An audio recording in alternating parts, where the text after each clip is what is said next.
Welcome in Oxford Group of Institution. Today we are going to learn explicit constructor in Java. Constructor होता क्या है इसके बारे में पहले बताना चाहूँगा। कंस्ट्रक्टर हर प्रोग्राम में, चाहे वो जावा का हो या सी का हो, हर प्रोग्राम में एक एक्सप्लिसिट कंस्ट्रक्टर होता है। और कंस्ट्रक्टर होता है जो कि जब भी प्रोग्राम का ऑब्जेक्ट बनता है या कोई भी प्रोग्राम एग्जीक्यूशन शुरू करता है तो वो कंस्ट्रक्टर के बिहाफ पे ही शुरू होता है, क्योंकि बिना कंस्ट्रक्टर के कोई भी प्रोग्राम रन नहीं हो सकता है। लेकिन जब इस कंस्ट्रक्टर को एक तरीके से कहें फोर्सिवली प्रोग्राम में लिखा जाता है तब ये कंस्ट्रक्टर एक्सप्लिसिट कहलाता है, अदरवाइज इम्प्लिसिट रहता है। तो आज हम देखेंगे कि एक्सप्लिसिट कंस्ट्रक्टर जिसमें हम आपको एग्जाम्पल के बारे में समझाएंगे और इसके सिंटैक्स के बारे में, जो कि बिल्कुल क्लियर होगा आपके लिए। आइए देखते हैं।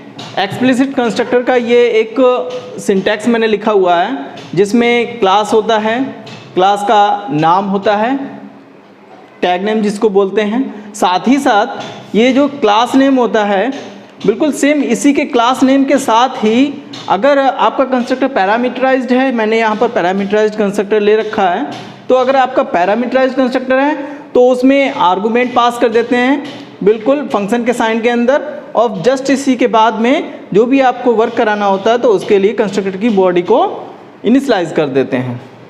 Just after main class, constructor की क्लास बंद होने के जस्ट बाद में आप मेन क्लास को डिफाइन करते हैं। मेन क्लास के नाम जो भी आपको रखना है, मैंने तो यहाँ पर एग्जांपल दिया है जो आप देख रहे होंगे, वो भी बताएंगे अभी आपको। उसके बाद में static wide static public static wide main string AR, ये आपकी मेन क्लास मेन फंक्शन हो गया जहाँ से आपका एग्जीक्यूशन शुरू होता है। और साथ ही साथ आप देख रहे हैं कि हमने यहाँ पर जो ऊपर एक क्लास एक्सप्लिसिट कंस्ट्रक्टर के लिए बनाई थी, उस क्लास का मैंने यहाँ पर ऑब्जेक्ट बनाया है न्यू कीवर्ड के साथ में, और इसमें एक आर्गुमेंट भी पास किया है, क्योंकि मैंने यहाँ पर आप देखें कि एक्सप्लिसिट कंस्ट्रक्टर मैंने डिज़ाइन करने के लिए आर्गुमेंट पास किया था, तो यहाँ पर मुझे वैल्यू भेजने के लिए कंस्ट्रक्टर फंक्शन में, ताकि हम वैल्यू यहाँ पर रिसीव कर पाएँ और उसको अपने हिसाब से यूज़ कर पाएँ, इसलिए मैंने यहाँ पर मेन फंक्शन में एक वैल्यू यानी कि आर्गुमेंट पास किया है। अब दूसरी तरफ आते हैं एग्जाम्पल की ओर। तो अगर एग्जाम्पल की बात करें तो मैंने यहाँ पर एक क्लास, उसका टैग नेम के रूप में एक्सप्लिसिट कंस्ट्रक्टर यानी कि कॉन्स नाम से एक क्लास ले रखी है। उसके बाद जस्ट बाद में मैंने इस क्लास को, जो कि ऊपर क्लास थी लेकिन कंस्ट्रक्टर के रूप में, जैसा कि हमको पता है कि क्लास का नाम और कंस्ट्रक्टर का नाम बिल्कुल आपस में मैच होना चाहिए, तो उसके आगे सिर्फ फंक्शन का साइन लगाना होता है। तो फंक्शन का साइन लगाते हुए हमने, जैसे कि अभी सिंटैक्स में देखा था कि हमने एक आर्गुमेंट पास किया है, वैसे ही सेम हमने यहाँ पर भी एक इंट टाइप का आर्गुमेंट पास किया है। उसके बाद में इसकी बॉडी को शुरू करते हुए हमने इंट एक वेरिएबल, लोकल वेरिएबल डिक्लेयर किया है, जो कि आगे यूटिलाइज होगा। उसके बाद में जो भी A1 में वैल्यू आ रही है उस वैल्यू को हमने A में असाइन किया है, और फाइनली हमने इस वैल्यू को system.out.println के माध्यम से हमने क्या किया, इसको प्रिंट कराया है। अगर इस क्लास के बाहर जाएं तो आगे देखें तो हमने एक मेन की क्लास ली है जिसमें लिखा है कॉल एक्सप्लिसिट कंस्ट्रक्टर। ये हमारी मेन क्लास का नाम है, क्योंकि जावा में कोई भी क्लास हो, कोई भी फंक्शन हो, चाहे वो मेन फंक्शन ही क्यों ना हो, वो क्लास के ही अंदर होता है। आगे देखें पब्लिक स्टैटिक वाइड मेन। इसके बाद में हमने सिंपली जो एक्सप्लिसिट कंस्ट्रक्टर की क्लास थी उसको हमने कॉल किया है, मतलब यहाँ पर इसका ऑब्जेक्ट बनाया।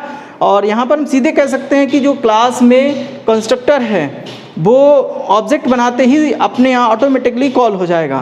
तो कंस्ट्रक्टर कभी किसी ऑब्जेक्ट के माध्यम से कॉल नहीं होता है, जिसकी वजह से हम यहाँ पर ऑब्जेक्ट तो बना रहे हैं, क्लास को भी कॉल कर रहे हैं, और साथ में ही हम आर्गुमेंट के रूप में यहाँ पर, जैसा कि मैंने सिंटैक्स में बताया था, मेन में हमने एक आर्गुमेंट पास किया था, ठीक इसी प्रकार से यहाँ पर मैंने एक इंटीजर वैल्यू पास की है जो यहाँ पर कंस्ट्रक्टर में आ रही है, और A1 से A में असाइन होने के बाद में यहाँ पर प्रिंट हो रही है। तो यहाँ पर हम देख सकते हैं कि जैसे ही हम एक्सप्लिसिट क्लास का कंस्ट्रक्टर बना रहे हैं और आर्गुमेंट पास कर रहे हैं, वैसे ही कंस्ट्रक्टर ऑटोमेटिकली कॉल हो जाता है। तो आज के लिए सिर्फ इतना ही।